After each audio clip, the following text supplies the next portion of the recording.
Frankie here. Today I'm honored to have Eddie Shellz representing Repstyles to talk about experiences and perspectives on Breakin. Eddie, you bring just such a hardcore and a complete style to your rounds. Thank you so much for joining me today. I really appreciate it. Thanks for having me, man. Eddie and I were actually at the gym in Indianapolis over a week ago for a 1v1 timeless at 317 Street Dance Academy. Eddie, do you have any highlights you want to give for the jam? I actually enjoyed it. I think the gym was dope. It was kind of refreshing to see all the guys come out. I knew it was an Indiana jam, so I didn't really expect guys from like Michigan to come through.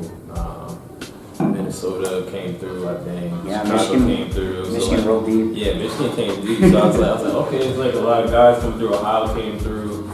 So like that always makes it more competitive, which is cool. So like kind of raise the level, the more people you get from different areas. Right. And it was nice to see everybody going so hard like at each other. Like prelims throughout the final, people were really trying to get at each other. I could tell like everybody kind of knew each other and they're like, I'm gonna get this guy. So that was cool. That was real inspiring. And then it was also dope watching the youth battles. I got there kind of late because I intentionally didn't want to be at the gym from 1 until it's supposed to end at like 10 or something like that. Like our battle started at 6, so I didn't want to be sitting around from 1 to 6. That's just not how I was trying to spend my day. So I should be tired by the time you have to battle. But I got there like right in time for like it's top 8 through finals of these battles because I think they were running a little late. And those battles were dope. There was one battle, it was like the semi-final battle, and these two crews were battling. And they were fighting to see who was gonna go first. Like there was like an exchange. That exchange was so dope. Like it got me hyped. I was like ready to battle after that. So were you preparing for this event specifically in any way? What was your training like up until that event? So I was actually kind of not injured, but like still trying to recover. My wrists were hurting like leading up to the gym. So I wasn't really prepping like hard training for the gym. I was kind of working around it, just running, working out and stuff, trying to stay in shape, like not get too heavy and just kind of be ready because I told myself this was going to be like my last battle for the year. So I was planning on it. So like leading up to like 3 weeks before, I was like, yeah, just make sure you're in shape for the gym. Were there a lot of new faces that you saw? Or to be honest, I'm noticing the longer I'm breaking, the more new faces I see every gym I go to. Okay. So like a lot of new younger cats that I would think are young, but they've probably been around for like a year or 2 or something like that. I didn't recognize. I saw like a couple similar faces.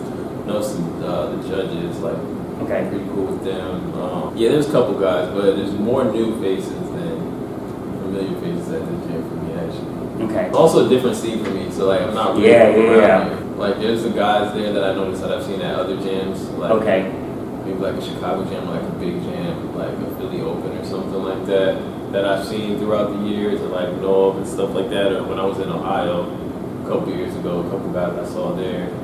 But I just moved out here a couple years ago, so I haven't really been in the scene. So could you first just share essentially your origin story? Where are you from? Who taught you breaking? It's like a lot of levels to everything. It's pretty deep. It goes way back. So both my parents are actually professional dancers. They're both ballet dancers. I didn't really take to that too much. I was always into sports and martial arts and everything, and gymnastics, and so like I could always do flips since like I can remember like since the 1st grade and everything like that. But I didn't really take to breaking until much later, like at the end of high school. Mm-hmm. So I was born in New York, raised in New Jersey, and then I started breaking in Hawaii actually. I went to school out there for a couple of years.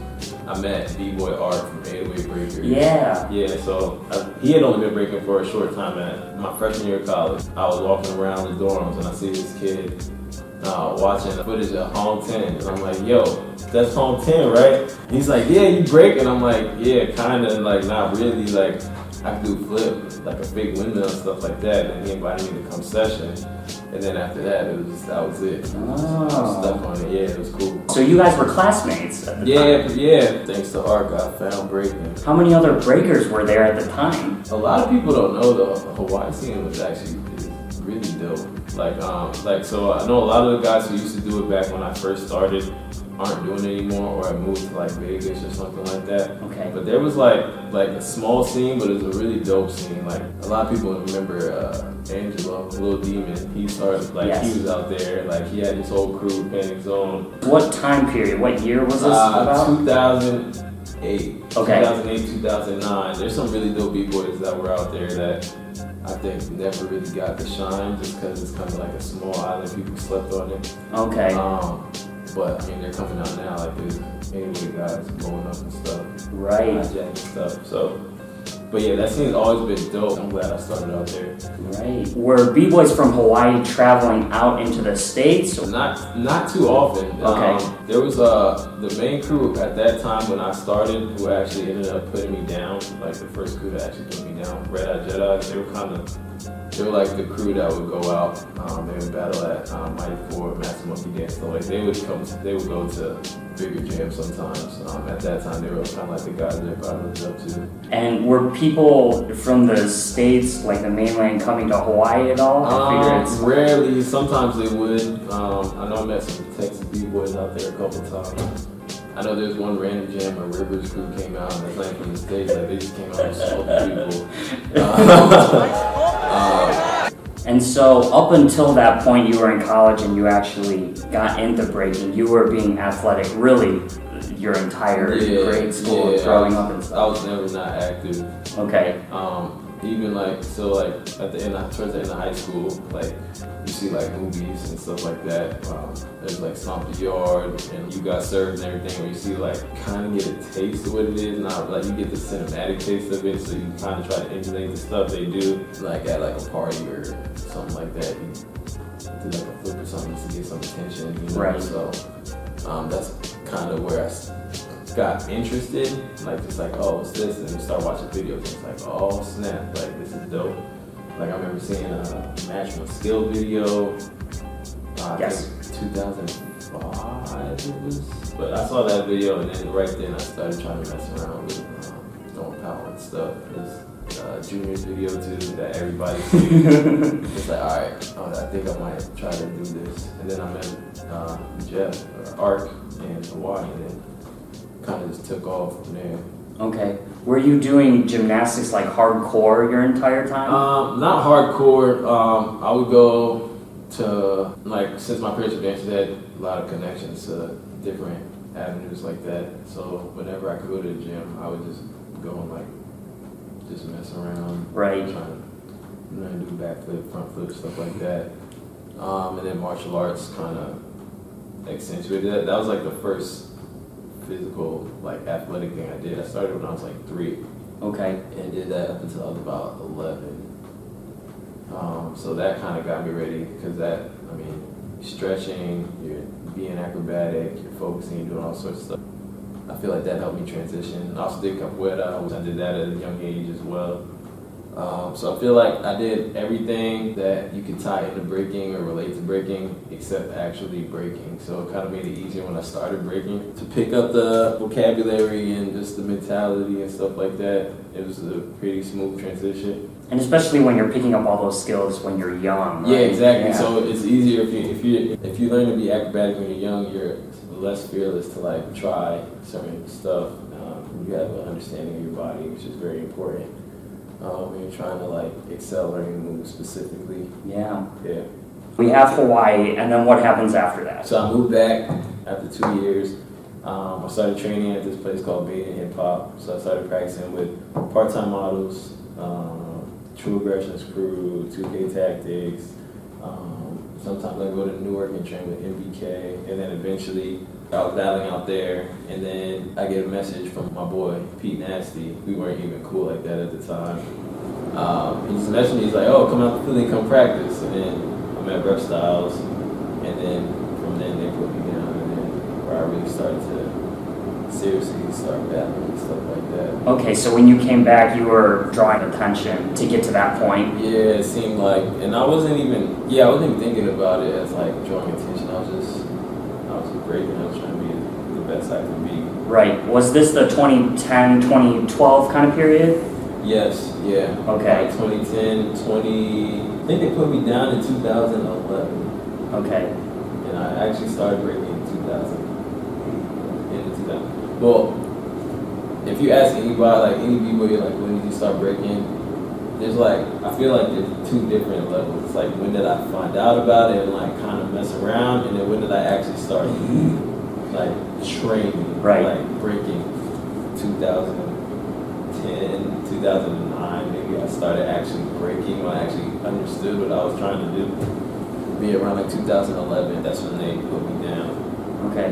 Was there a bit of a geographic separation because you were in New York and this is in Philly, right? So it wasn't too bad. Philly's only like hour and a half, 2 hours. Oh, okay. Yeah, so that whole tri-state area, I feel like that's partly why it's so competitive. Like, there's so many people inside of like a 4-hour drive radius. Like when you got New York, Philly, New Jersey, Boston, Connecticut, and they all go to everybody's jams. Every jam is pretty competitive. So I think that's what raises the level. I think a lot of people sleep on that too. Right. Like, a lot of people don't understand how hard it is to win a jam in New York City. Like, it's damn near impossible. For real.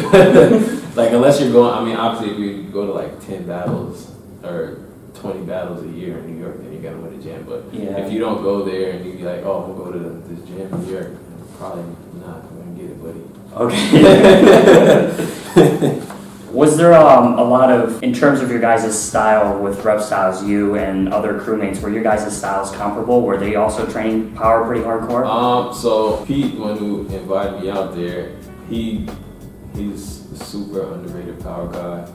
Like, I think anybody who's battling him or practicing him knows like some of the stuff he did that I've seen him do in practice. It's like, man, I don't understand why you're not out there. like some of the things I saw that guy do. So like he was definitely an integral part in like how I approached learning power moves and stuff like that. Okay.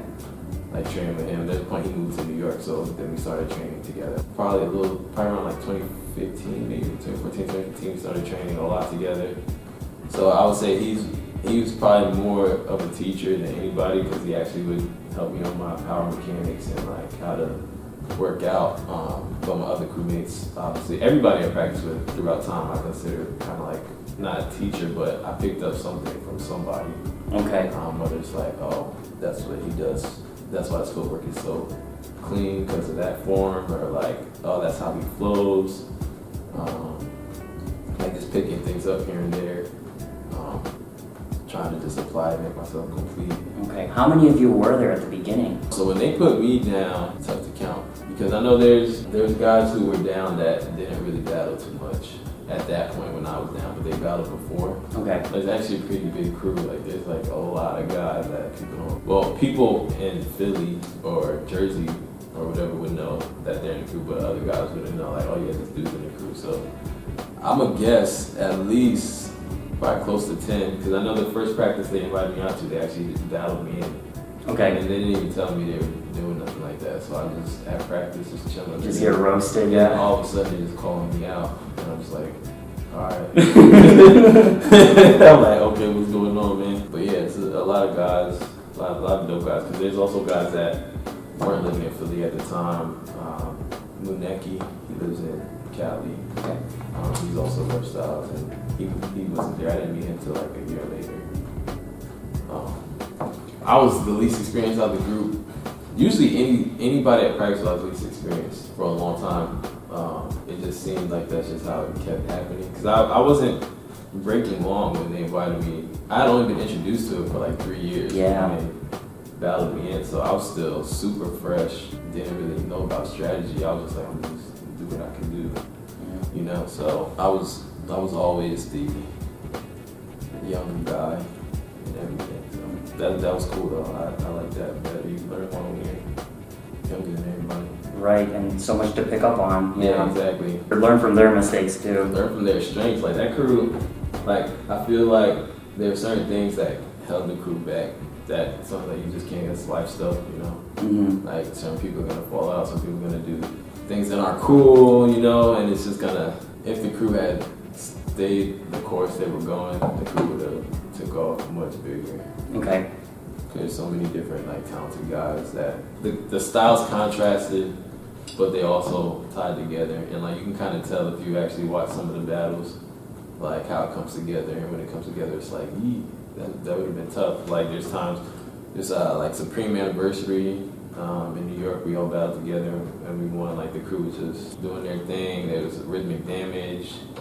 There's old battles before they put me down, Circles. If you watch them, it's like, dang, they're all very different. Like this guy's like Knuckles, who's like super powerful, fast, big, super slow dude. And you get like Uki, super technical. And you'll get Excite, little slick dude. And then you have Pete come in with power, and you have Metal come in, just style it up, flavor for days.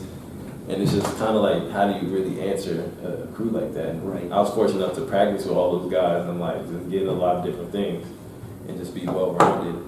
I always want to be well-rounded, so I think they were like the perfect crew to be a part of. So then after that, always a dilemma in breaking with like, it comes to a point where you have to start focusing on life stuff and like getting your money right. You can connect, like you can make money, but not the kind I wanted to make. Right. And how old were you at this point? At this point, I was probably around 23. Okay. So then there's a point where I started going more to the industry route. So I would do like performances and stuff like that. Mm-hmm. And I signed with the agency and just kind of did more of that than battling. I was still battling at the same time, but eventually I transitioned more to like an industry dude. And then I went on tour for like 2 years. I stayed in the scene, like whenever I was back, I would go to battles and stuff, but it's kind of a different mentality. Yeah. And it's kind of hard to keep that. You probably have to train different too. Yeah, well. Than you would for battles. I always had the idea, like I always started breaking because I wanted to battle. So like I always had that in my mind. So I always try to keep that regimen and try to at least stay as battle ready as I could. Because like mentally it's different when you're away from the battle scene and you come back. But I want to at least be physically able to do it. And I just use it as practice, like for my shows and stuff. If I had to do a get down in the show, I would just make it one of my rounds that I would do in the battle. Mm-hmm. Try to just keep it on point with that. But yeah, I switched more into that like industry role. Where were you performing? So I was fortunate enough, I got to do a show called The Illusionist on Broadway for a holiday season, and then after that I went on tour with them. There was 2 years I went on tour with them that took up towards like 5-6 months apiece. So that took a pretty big chunk.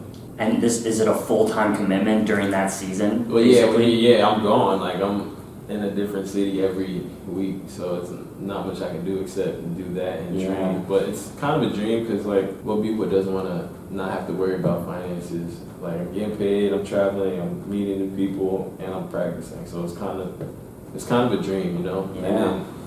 And then after that, it got a little old. Kind of like, I'm not really doing anything. I'm just in a hotel. I mean, I'm not complaining at all. Sure. But it's just at a point, it's just kind of like, there's something I want to do. There's something else I want to do. I just feel like I could do more than what I was doing. Okay, and what type of routines were these? Were you basically the only breaker?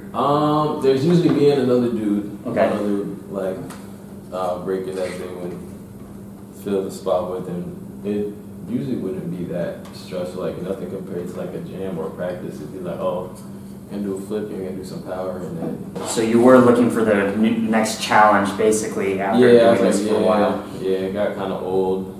It was good for me at the time though. Like I wouldn't change anything. I don't regret doing it or anything like that. I think it helped me get to where I am now. Okay, so does that basically take us up to the present then? That takes us up to. Yeah, like right before I moved out here. Okay. Decided to switch my career, became a fireman. Okay. And what was here specifically in this area that drove you here? Because you were in New York. So yeah, my mom was a professor at the University of Illinois. Mm-hmm. And her family lives up in Chicago, so it's kind of an easy transition. Okay. And I was trying to find something else. I wasn't quite sure what it was. I was trying to just find something else in life, and that's kind of where it took me to. It kind of happened at the same time where.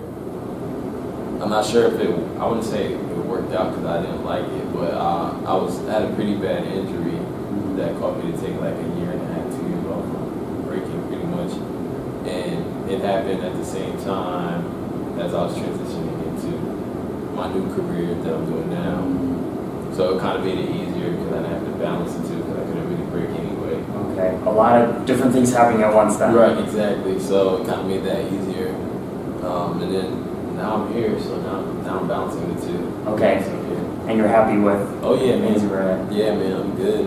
All right, let's move on to the meat and potatoes here, the fun part. We're gonna watch some footage. This is Smoked in Ohio 2019. So it's your intro, Court Bronco 2000 into another court.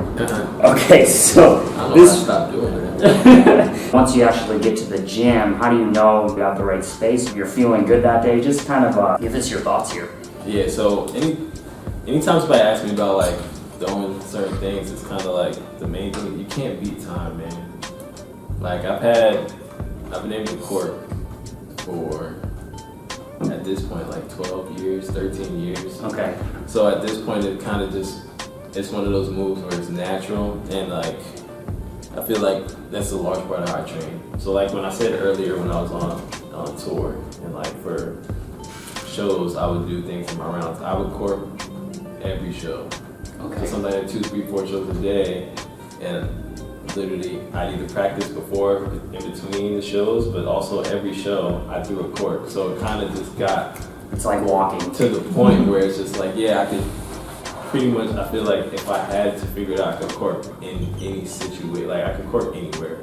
I feel like that's just one of the moves I feel like I can do. Also, it's also one of the first moves I learned by accident. I was doing gainers and I just accidentally learned a court. I was trying to mess around like, oh, I'm spinning and do a gainer, and then it felt like a court, and I learned it. But having a move like that for so long is kind of easier to do it in like a small space or like a dark space, because there's also moves that I have that I know I'm not gonna do. Okay. And like if there's like a lot of lights, I'm not gonna try and do like a double full or something like that, because I know there's times I've been practicing I can get lost in lights literally, or lost in like if the ceiling is super dark and the floor is also dark, you kind of lose where you are. So just you learn that with time, like the like little things that could throw you off, little things that you could just ignore. Yeah, just when training tricks like that, just tell people just don't train to learn to move fast. Like train to have the move comfortably.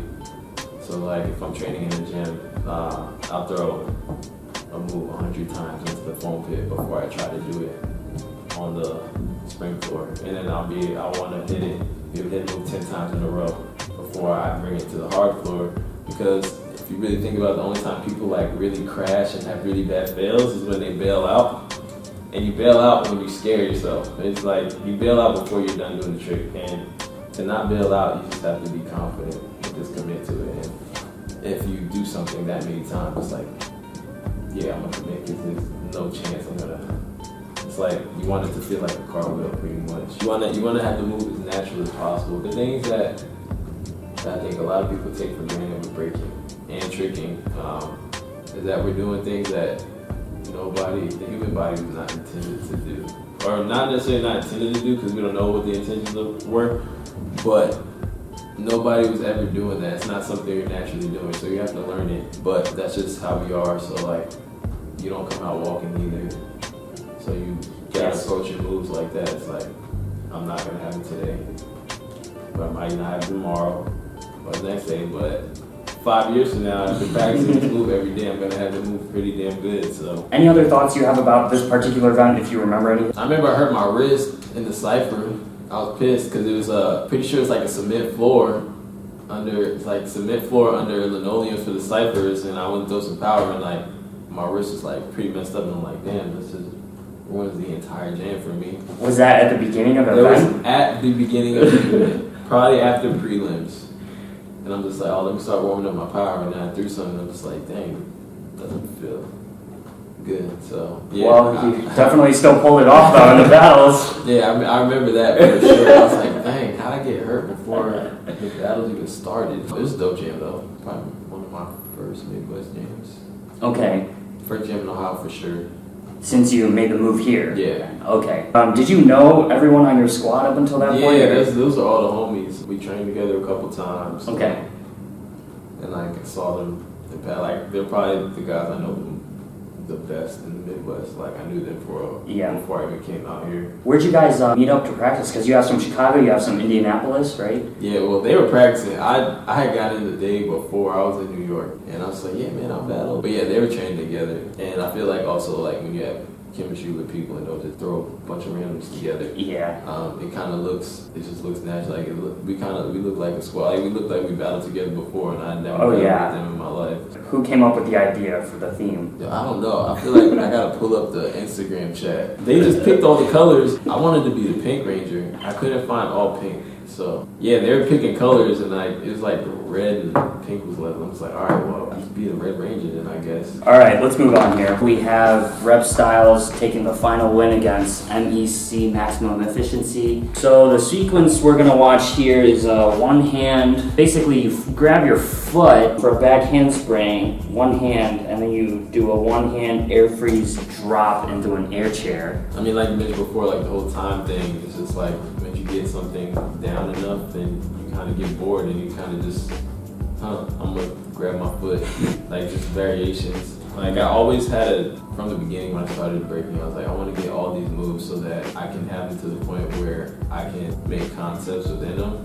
I kind of try to apply that with tricks as well. So same way they do footwork concepts, I want to do like tricking concept, or like incorporate that with the footwork concept so I can tie it together. Because I always kind of wanted to break that stigma or like that disconnect. It's like, oh, you're not doing footwork techs. And it's like, well, what if I'm doing footwork techs in my tricks? Is it the same thing, or are you still gonna say I'm not doing, like, what if I do a footwork tech and then do a trick tech and then do a footwork tech right after? Are you gonna call that footwork or something like that? Right. Like, that's kind of just a personal goal I always wanted to be able to do, like kind of tie them together, like, and actually make it work. I like the tricks aspects, you know. I like every aspect of the dance, especially like the older I get and the more involved I'm in it. I appreciate every single aspect. I don't think any one element of it should overweigh the others. But I know me personally, what made me want to break was seeing power moves. And I'm not gonna get away with, like, literally, I still to the day, I like to see it. Like, that's just what I like. Like the idea of flight and all that, that's just part of me. That's just me as a person. But I also appreciate everything else, so I want to incorporate that into that. So I never wanted to sacrifice. I'm like, oh, I'm gonna stop doing tricks and just be a footwork guy, just because the majority of the guys who are judging the jams I'm competing at are like, oh, you're not doing the footwork, you're not dancing, or something like that. So just to be true to myself, I kind of wanted to do that. Yeah, just creative wise, I feel like if you get a trick to the point where you could do it, whether it's a backflip or something, it's like, all right, try hooking your leg when you do it, or getting into it differently. It's a natural progression. You just naturally want to go towards that direction. Yeah, just like, oh, let me just try and make it different, so it's not your typical backhand spring. Like, I'm gonna grab my foot to make it mine, you know. Just trying to be original with it. Anybody trying to do that, I would 100% recommend finding a gymnastics spot to train at, because I don't recommend trying to do tricks on a hard floor, just for the fact that you're more likely to get scared and spook yourself. When you spook yourself in the middle of the move, you're just gonna eat it. It's definitely better to learn something in like a foam pit or like on a soft cushion, so that you can have time to figure it out instead of worrying about like your fear in the back of your mind, like, I don't want to get hurt doing it. Instead, you can just commit and just like, all right, I'm gonna try this. It's probably not gonna work, but at least I'm not gonna be hurt, you know. When you were doing gymnastics, up until you found breaking, were you doing like flares and stuff? Like any power move concepts up until you actually were training breaking? I could do a flare to windmill just out of just trying to do it. Like, I watched you guys serve, and I slowed it down to see how he was doing flares. And then I could do like a half flare to a little BS windmill, and like, I thought I was the toughest dude of all time. Until I actually went to my first gym, and I was like, oh, I'm not battling in front of none of these guys, because everybody has crazy things. Right. But yeah, so I did have like flare to windmill, and like I could do back tuck like a Webster, and that's pretty much it. And then when I met at other people, I started learning the other stuff, corks and hops and stuff like that. It kind of became quick when I had people doing it around me. I feel like that's just anybody. You learn faster when you have some. Like if somebody has a move, Yeah. you learn it faster practicing with them than if you're by yourself. Yeah. What about your chairs? That's Hawaii all day. That's Okay. learning in Hawaii. When I first started breaking out there, that's all they did. Like it's air chair nation out there. So that's literally Interesting. yes, they love air chairs out there. So that's where I get my chair from. Okay. One of the first moves I learned air chairs and hand hops, like stacks like that. Okay. Pretty natural progression for you to learn. Yeah, that was tough because it's flexibility move. Yeah. And like I'm not trying to sound like I'm like bigger than most people. Like Sure. it's, like in terms of like musculature wise, like I'm not really built for flexible moves, and that's a flexible move. So I feel like I just willed it because that's what everybody was doing, and I saw like I was like it's cool how you can kill the beat just doing shoulder air chair combos. Next clip here is actually from this past weekend. I mean, like I said, I was hyped from watching the kids battle. Like they inspired me, so I was just waiting to battle the whole day. Yeah, prelims, I always do better, not necessarily better in terms of my content, but I always battle better in prelims because I'm not thinking as much. It's easier to just go out there and not really have to strategize. It's like I'm not thinking about doing another round after this. I'm not thinking about winning. I'm not thinking about who I'm battling. I'm not thinking about what I have left. I'm not thinking about conserving energy because it's literally just one round and then you're just chilling. So I'm just like, well, I'm just gonna go out and just do whatever. And that sometimes that works because like I got lucky here and got a good song. Then other times it's like you can get a crappy song and kind of be out there like, all right, I guess I'm just gonna resort to one of my old sets or something. Right. Like that. Here it worked out. I was as free as I could possibly be. I'm still working on that to this day. Like trying to approach every battle like that. Like I said, I always want to be well-rounded and I want to just be free and in the moment. It's just hard trying to balance all of it. Trying to hit every aspect. Trying to be like, all right, hit the music, hit some power, hit that. And like in that instance, it worked, and I wasn't even thinking about it, right? Yeah. And then sometimes I'll think about it, and then I'll hit everything, but it won't look as, I guess, authentic. Like living in the moment. There's like if you watch, there's not a lot, but there's like some people that are just masters at being in the moment. Yeah, just flowing through. It's just like dudes like Machine or like a Clayju or something like that, where it's like if they get the right song and they're in the moment, there's nobody that's touching them. I would love to be able to do like they could turn it on whenever. I can't for some reason I haven't mastered turning it on and off every time. Like sometimes it's like that where it's hitting, and the other days I'm just like not feeling it as much, and it's just how it is. Everybody's got their strengths and weaknesses. But yeah, for there that was probably my favorite round of the night. Yeah. So usually you can crash, like you can get a little crash and not like suffer consequences depending on how like high level the jam is. Like some jams, the prelims, it's like, well, there's no pressure because it's such high level. You're just gonna throw as hard stuff as you can. So you obviously have a more dynamic approach. Are you cognizant of budgeting moves or stamina, especially as you get into like semis and final? Even this jam, like we started out with 2 rounds for top 16. 2 rounds, 2 rounds, 2 and then 3. Are you budgeting at any point? Oh yeah, for sure. Like, and it's not even like saving rounds. Like, oh, I'm gonna save this for the final. It's more like being aware of what I can do first round, say like, because you only have so much energy. Yeah. Like usually, I would say like from second 1 to like 45 seconds. After that, I don't care who you are, the quality of the movement is gonna start to go down. And you never want to end on a low because you could have a crazy round, crazy, and then your energy drops and goes low. And then somebody else comes in and just does a short, crazy round, and they just smoke your whole round, but they really didn't do anything. You know, so I definitely keep that in mind for sure. Like, so not just with like, say top 16, it's like, oh, I got these 2 rounds I'm gonna do.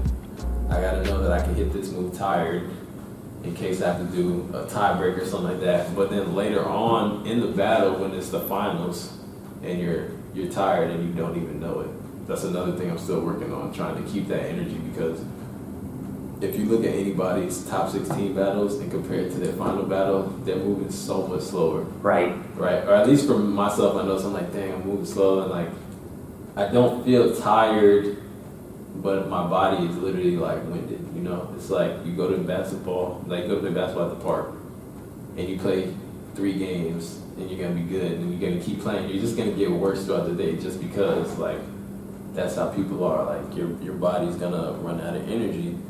And you just got to be aware of what you can execute later in the rounds. Because I feel like I'm breaking in mud sometimes in the finals. Right. By the time you get to finals, is it like, all right, I have this combo in mind, I got to throw it out right away? I mean, me personally, I know exactly which ones I could, like, if it's finals, like, oh, I can do this first round, but I probably won't be able to hit it in the 3rd round of that battle. Like, or I can hit it, but it's maybe. So yeah, I definitely try to keep that like in mind for sure.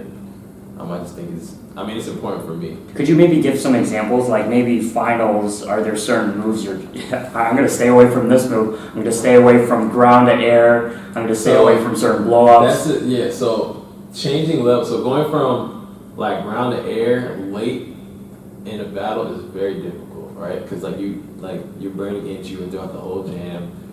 Yeah, even if you're not dancing, you're still sitting there and you're still aware, like you're still burning energy. You want to, I know me personally, I want to get harder combos. So like if I'm going like middle airflare, like if I'm going up and down with combos like air power like that, I definitely tend to try and get those out of the way earlier in the battles or in the earlier rounds, like round 1 or something like that. And the combos I've had for a longer time, like just like 90 combos like to flare or something, or like air power to ground, I can do those all day, no matter how tired I am. Right. You know, so like if it's like the final battle and it's like the last round of that, I know I have like basic air power combos in my bag, just in case they want to like blow it up a little bit and have to respond or something like that. I'd rather not have to throw air power, but you never know you're gonna get. So I always want to make sure I have something like that in my bag. I've been recently working on trying not to have to rely on power so much. I always just did that because it came pretty naturally to me in battle wise, like just being able to push through being tired and just like throw power when I know the other guy's probably not gonna have power left or the energy to do it. And like I kind of used to rely on that a lot. And now I'm trying to focus on having other things besides that, right. To like not rely on that. Because the higher the competition gets, you still can't just rely on that. Yeah. You know? Especially when others are really good with the music. Like Yeah, using exactly. the music is so much more efficient physically than having to throw all these blowups. Exactly. You're wasting less energy, and you can still smoke somebody's round. Right. You know? So Yo, this one's a wild one. man, so this event was crazy. So since we were just talking about like energy and knowing what you can throw and everything like that, this was a prime example of me not knowing it and just being able to I made that move on the fly, like 100% made that on the fly. That is wild. I think this is it's round 4. So I had 3 1v1 battles before this. So like, and you're not really getting a long break because only 8 of us, right? So it's not even like it's like top 16, so they're not really getting a long break. Also, if you're at the end of the first one, you might be first for the next round of them. Yeah. So I was tired already at this point. My initial plan was to do a flare to an elbow 1.5 straight into a shoulder halo. And then I was gonna go to the shoulder halo into the air check. But because I was tired, which you can also notice when I came out into the gainer, I was gonna do a G switch. I was gonna do more than one. Too tired to do that. Canceled that out. I went to do the combo because I was like, oh, I can still do it. I have like elbow combos aren't that difficult to be tired, just because it's just less physical energy. But I went to do it, and as I'm going, you see I have a mock neck on. I go to do the elbow 1.5 to the shoulder halo, and the mock neck slips a little bit. All right, so in that moment, I'm like, oh damn, I'm about to break my neck in front of all these people. So I'm trying to do a 1.5 and it slips, so I already know I'm not high enough to hit the 1.5 to the shoulder halo. You're already falling, basically. Yes, I'm half falling, I can feel it. And it felt like slow motion, which is crazy. And like on the fly, I'm just like, all right, I'm not gonna make it to the shoulder, so I'm just gonna go to a head spin. So I do that and it slips. I'm like, all right, I'm just gonna go to a head spin. Since I'm already high enough, before it gets even worse, I'm just gonna head spin. So I bail out to the head spin and I just add that air chair just for the exclamation part. Just stuck it and worked out. I'm like, oh, I bet. So the head is less rotation than having to come onto your shoulder, is that right? Yeah, so like instead of doing a full 1.5, since my elbow slipped, I couldn't get around, so I kind of did half, I guess like a half a rotation. Yeah. And went on my head instead, and I was high enough to hit it. And yeah, I just committed. I said, yeah, I'm just gonna hit this air chair just because I knew that round was crazy when I hit it. Because I landed on my head and I just stuck. And I was like, oh man, this is crazy. And I had to think quick. Like it felt so slow, but it happened so quick. Yeah, it turned out being a better combo than what I was doing anyway. Right. What was it like just being there that day? Did you know who was in the bracket? Yeah, okay. In the bracket. I personally, I didn't even go into it thinking about, oh yeah, it's a high level. I was going in there to win. Like I was training for that gym. I was like, man, I want to smoke all these dudes. I was like, you were hungry. I was like, yeah, I was so hungry. I was like, man, I'm gonna get this dude toys, man. I'm gonna get Minnesota Joe. I was like, man, I'm coming for these dudes. And I was just trained like that, I had that mentality, and then actually seeing them there, I'm like, all right, they're serious though. Like, it's not like, you know what I mean? Like, right. Everybody feels you're like ready, and then you see it, it's like, oh yeah, this is dope.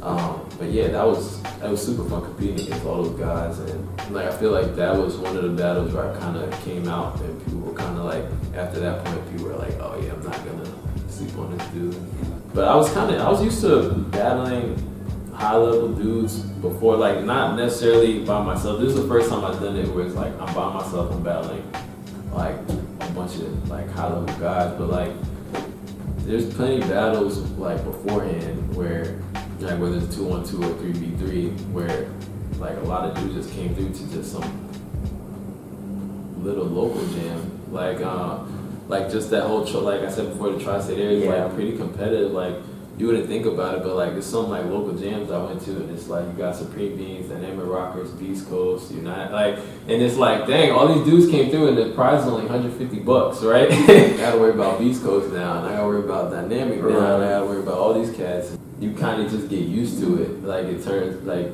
you don't really look at it as like high level or not. It's just like, oh, it's just somebody else that I gotta take out if I battle them. So right, it's more about you at that point. It's like, all right, what am I gonna do? These dudes are here, so cool. Like, so I was kind of used to it before then. Gotcha. All right, last clip we have here, Battle of Rockies. Yeah, so I was pretty winded at this point, just because this was my first jam back in 2 years. Okay. So like I was not really in 1v1 shape. Okay. So like yeah, after like I said, when you don't battle for a while, you kind of get there's like a mentality that you gotta keep, and it's just different. Like some people got it, some don't. I got a person to work like get a couple battles and like turn on that. Oh yeah, this is what it's like. You know what I'm saying? But yeah, this battle was dope. It was pretty high level too. When I got there, I was like, oh man, a lot of old faces I hadn't seen in a while. It was like refreshing to get there. My main takeaway from it was just like, don't overlook your opponent and look to the final like thinking about, oh, I'm gonna save this for that, because then if you don't win, then you save it for no reason. Yeah. That was kind one round at a time. Yeah, exactly. So like, in terms of like we were talking before about conserving energy and like knowing what moves you could do, which yes, that's important, but you also have to find that fine line, because you don't want to conserve too much and then get taken out before you get to use it. So yeah, definitely that was my main takeaway. Also, if you're gonna come back to battling, it might not be a good idea to come back to like a super high level battle, you know. I mean, why not? But I feel like a warm-up game would be cool. Sure. Just to know like, oh yeah, I'm gonna feel this type of way. Would you say you take losses well overall? That's part of life. That's part of breaking. There's no, I don't think there's any b-boy who has, maybe there like might be a small percentage, but majority of b-boys have more losses than wins. That's just how breaking is, you know. That's how I get better. I get better from a loss than I do if I win. Like, yes. You learn what you could have done better. Like even if it's a loss that you feel like you won, because like everybody has those too. It's like, I won that, but you know what? It is what it is, man. I'm just gonna come back better. You know, there's always something you could have did better, regardless of like whether you think you lost or not. Was this coming basically out of an injury? Yeah, I had a hip injury, so I couldn't even like. There's like a year no power, no like I couldn't. It hurt me, footwork, stuff like that. So I was literally not active. Okay. Not, yeah. So yeah, coming back, because the stamina portion was not that great. What did your practices look like the weeks prior to this, just to get yourself ready for this? Leading up to it, I was kind of building myself to get back into it. Okay. So like, I would work on doing rounds, of course, just so that I could try to simulate how it feels like when you're tired, like having to push through it and stuff like that. But a lot of it was trying to get my form back, trying to get like my basic combos back, just making sure I could hit my combos, you know. So yeah, leading up to that, it was just a lot of drills. I mean, it was fun because I had been doing it for a while, so it's like, all right, cool. Right. A little disappointing because there's stuff I couldn't do that I had super easy before, and I'm like, man, I used to do this move really easy now. I can't even hit it at all. Right. You know. But yeah, just a process. You just gotta look at it in the long run. It's like, well, I'm gonna go to this one, and then the next one I'll be more ready, and then the next one I'll be even better. So Look forward to see the bigger picture. yeah. Okay, for this last segment here, we're gonna kind of open up the discussion here. So you have this post on Instagram where you're doing some reflection and self-discovery outside of dancing. Could you maybe share what some of those things are for you at this point, what you might have learned as you've gotten older? Yeah, so like outside breaking, like I mentioned, from a firefighter, I've been doing it almost 2 years now. And like I said, it worked out before where I was still nursing that injury, so I was able to focus on that aspect of my life and like getting other things on point. And I noticed that even though I had not been training, focusing on that aspect and other things in my life made me better at breaking as well. Like, so I tend to notice that, like, the way you develop as a b-boy or a dancer or whatever your passion is, it's like a direct parallel to how you develop as a person. So, like, the more things you learn about life, the more things you accept, the more things you work on, reading, researching, all that stuff will make you better at your passion just because it'll give you a different perspective on life and just how you look at things. And I feel like that's what makes everybody special. Everybody has a different perspective, and like the more you get out of life, the more you build on that, the more it's gonna help you when you're like being creative. You know, it just gives you more things to add. It just makes you look at something or approach something differently than somebody else would approach it. And like sometimes like, I never thought to do that. It's like I literally got that idea from a bunch of things that have nothing to do with breaking. You know, and I feel like that's just the main thing for me, just continuing on, focusing on that part of my career as well, just moving forward, moving up that ladder, and just continue to grow as a person, because the main thing I learned is that there's things bigger in life than just like breaking or firefighting, whatever it is. Right. And I think it's important to find your passion and pursue it. Like, I love how passionate people are about breaking or like dancing, or if they're crumping or popping or tricking or anything like that. It's great that people are super passionate about that, but you don't want to compromise who you are as a person to be good at that. You want to be a good person, and you want to be good at whatever it is that you're doing. Right.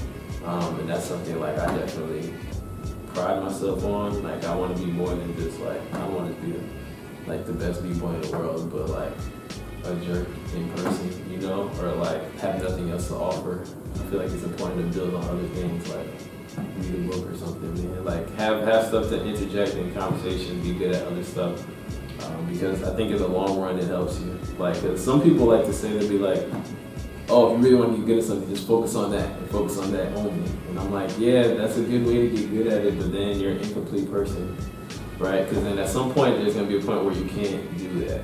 Right? Or you're not going to be able to do it as good as you did before. So it doesn't really matter how much energy, like say you break for 20 years as hard as you can, be the best in the world, right? What are you going to do after?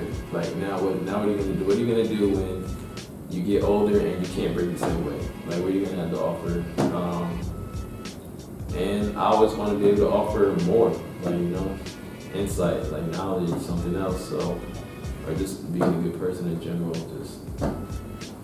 That's just maybe what I'm trying to do. Thoughts on where you might see yourself career-wise with being a firefighter, maybe in 2 to 5 years? 2 to 5 years. I mean, it's hard to say. I can't even.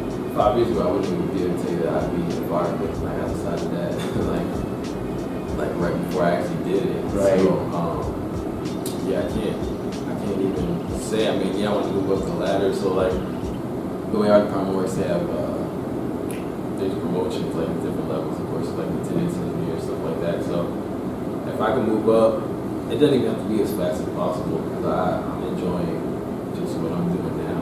But Your job right now is basically to learn. yeah, so just me as a person, I'm a competitive guy, so just me as a person, I'm gonna want to naturally like move up the ladder and be as accomplished as I can be in that. The second part related to this post is talking about the injuries.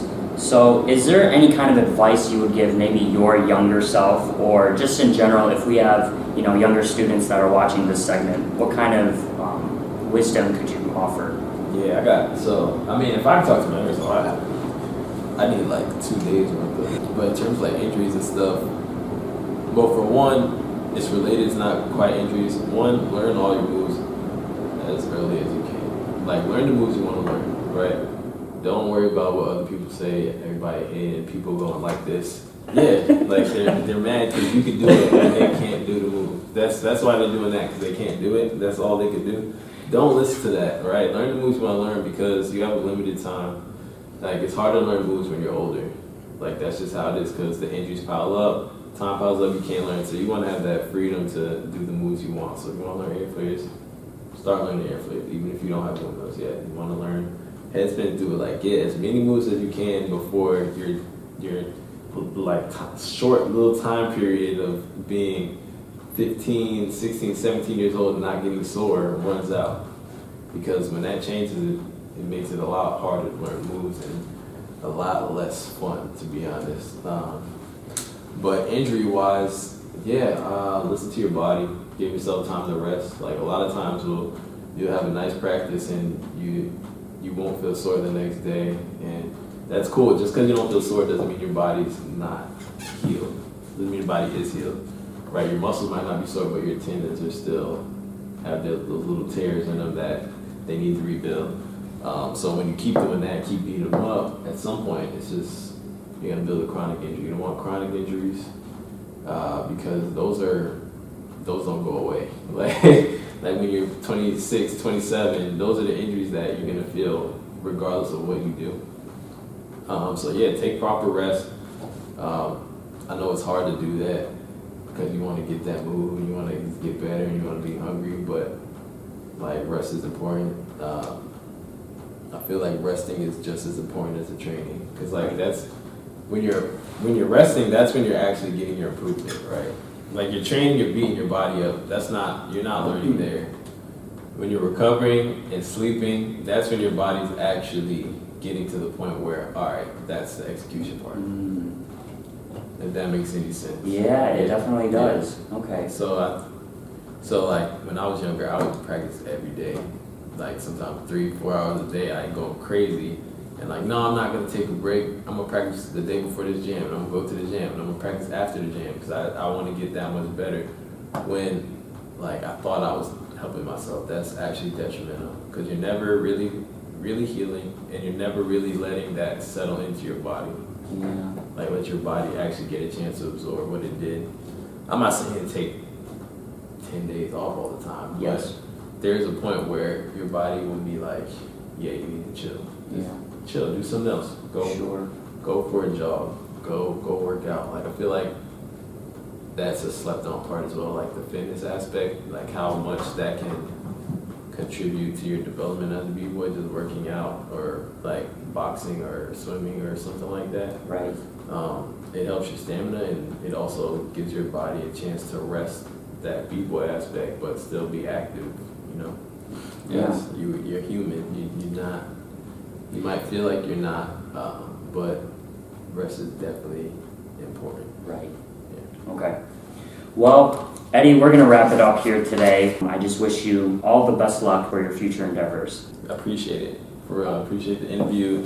Appreciate you coming up to me. And of course. Like do you have any other last thoughts you want to share for today?